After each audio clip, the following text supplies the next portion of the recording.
திருவாரூர் மாவட்டம் அருகிலுள்ள தியாகப்பெருமாநல்லூர் பகுதியைச் சேர்ந்தவர் மூர்த்தி என்பவரது மனைவி ஜெயா.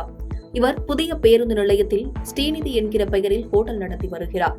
இவருக்கு உதவியாக அவரது இளைய மகன் லோகேஷ் என்பவரும் அந்த ஹோட்டலில் பணிபுரிந்து வருகிறார்.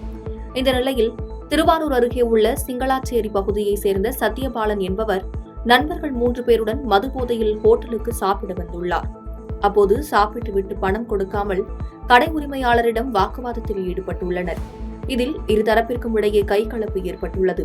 அதனைத் தொடர்ந்து ஆத்திரமடைந்த ஜெயா வெங்காயம் வெட்டும் கத்தியை எடுத்து சத்யபாலனின் கையில் குத்தியுள்ளார். பிரச்சனை அதிகமாகவே ஜெயா தனது மூத்த மகன் விக்னேஷ்க்கு தகவல் கொடுத்துள்ளார். இதனையடுத்து பட்டா கத்தியுடன் நிகழ்விடத்திற்கு வந்த விக்னேஷ் சத்யபாலனை கையில் வெட்டியுள்ளார். இதனைத் தொடர்ந்து காயமடைந்த சத்யபாலனை அக்கம் பக்கத்தினர் மீட்டு திருவாரூர் அரசு மருத்துவக் கல்லூரி மருத்துவமனைக்கு சிகிச்சைக்காக அனுப்பி வைத்தனர். இந்த நிலையில் பட்டா கத்தியுடன் நின்று கொண்டிருந்த விக்னேஷின் வீடியோ சமூக வலைதளங்களில் வைரலாக பரவி வருகிறது. இதுகுறித்து திருவாரூர் நகர காவல்துறையினர் வழக்கு பதிவு செய்து விக்னேஷை கைது செய்து விசாரணை மேற்கொண்டு வருகின்றனர். மின் பகிர்மான நிலையத்தில் ஏற்பட்ட தீ விபத்தால் மின்சாரம் துண்டிக்கப்பட்டு இருள் சூழ்ந்த நிலையில் அப்பகுதி மக்கள் சிரமம் அடைந்தனர். சென்னை ஆவடி அடுத்த பட்டாபிராம் இந்து கல்லூரியில் இயங்கி வரும் மின் பகிர்மான நிலையத்தில் இருந்து கோபாலபுரம், அமுதூர்மேடு, சேக்காடு உள்ளிட்ட பகுதிகளுக்கு மின்சாரம் பகிரப்பட்டு வருகிறது. இந்த நிலையில் இங்கு மின்கசிவு ஏற்பட்டு பயங்கர தீ விபத்து ஏற்பட்டது. இதன் காரணமாக இங்கிருந்து மின்சாரம் பகிரப்பட்டு வரும் சுற்றுவட்டார பகுதிகளில் மின்சாரம் துண்டிக்கப்பட்டு இருள் சூழ்ந்த நிலையில் அப்பகுதி மக்கள் மிகுந்த சிரமத்திற்குள்ளாகினர். இந்த நிலையில் சம்பவம் தொடர்பாக ஆவடி தீயணைப்புத் துறைக்கு தகவல் அளித்ததன் பேரில் 5 தீயணைப்பு வாகனங்கள் வந்து தீயை அணைக்கும் பணியில் ஈடுபட்டனர். தொடர்ந்து சுமார் 2 மணி நேர போராட்டத்திற்கு பின் தீயை கட்டுக்குள் கொண்டு வந்தனர். மேலும் தீ விபத்து தொடர்பாக பட்டாபிராம் காவல்துறையினர் வழக்கு பதிவு செய்து விபத்துக்கான காரணம் குறித்து விசாரணை மேற்கொண்டு வருகின்றனர். கோடை காலத்தில் மின் பகிர்மான நிலையத்தில் தீ விபத்து ஏற்பட்டது அப்பகுதி மக்களிடம் பெரும் அச்சத்தை ஏற்படுத்தியுள்ளது. திருவள்ளூர் மாவட்டம் பொன்னேரி அடுத்த கூடுவாஞ்சேரி பகுதியைச் சேர்ந்தவர் கற்பகம். வழக்கம் போல நேற்றிரவு வீட்டின் வெளியே தூங்கிக் கொண்டிருந்த கற்பகம் இன்று அதிகாலை வீட்டின் அருகே தீயில் கருகி எரிந்த நிலையில் சடலமாக கிடப்பதாக அப்பகுதி மக்கள் பொன்னேரி காவல்துறைக்கு தகவல் தெரிவித்தனர். தகவலின் பேரில் வந்த காவல்துறையினர் விசாரணையில் ஈடுபட்டனர். பின்னர் சடலத்தை கைப்பற்றி உடற்கூறு ஆய்விற்காக பொன்னேரி அரசு மருத்துவமனைக்கு அனுப்பி வைத்தனர். இதனைத் தொடர்ந்து நடத்திய விசாரணையில் கற்பகத்தின் மகன் நவீன் சென்னையில் பணியாற்றி வரும் நிலையில் சென்னைக்கு குடிபெயர்ந்து செல்ல அழைத்துள்ளார்.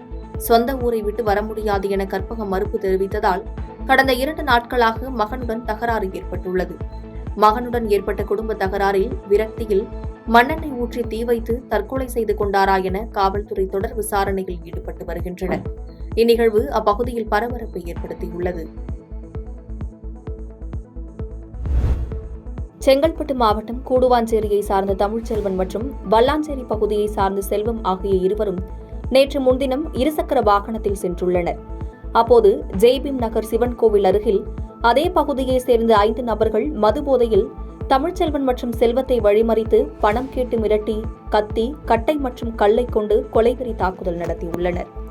இதில் பலத்த காயமடைந்த தமிழ்ச்செல்வன் உயிருக்கு ஆபத்தான நிலையில் தனியார் மருத்துவமனையில் சிகிச்சைக்காக அனுமதிக்கப்பட்டுள்ளார். இச்சம்பவம் தொடர்பாக கூடுவாஞ்சேரி காவல் நிலையத்தில் அளித்த புகாரின் அடிப்படையில் காவல்துறையினர் குற்றவாளிகளை தேடி வந்தனர். இந்நிலையில் நேற்று இரவு கூடுவாஞ்சேரி காவல் எல்லைக்குட்பட்ட பகுதியில் போலீசார் சோதனையில் ஈடுபட்ட போது இந்த வழக்கில் தேடப்பட்டவர்கள் இருசக்கர வாகனத்தில் வந்துள்ளனர்.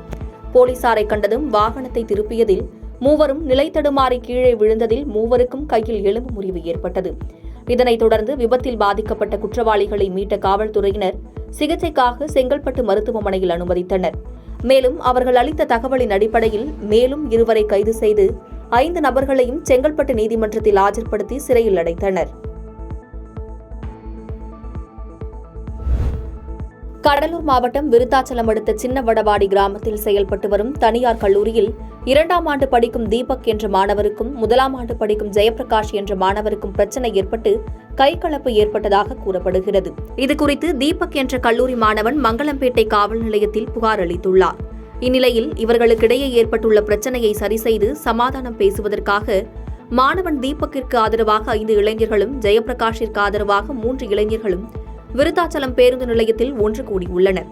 அப்போது சமாதானம் பேசிக் கொண்டிருந்தபோது திடீரென ஒருவருக்கொருவர் அடித்துக் கொண்டதால் பேருந்து நிலையத்தில் இருந்த பொதுமக்கள் அலறியடித்து ஓடியுள்ளனர்.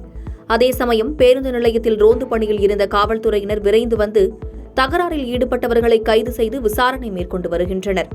பேருந்து நிலையத்தில் இளைஞர்கள் தாக்கிக் கொண்ட சம்பவம் பரபரப்பை ஏற்படுத்தியுள்ளது.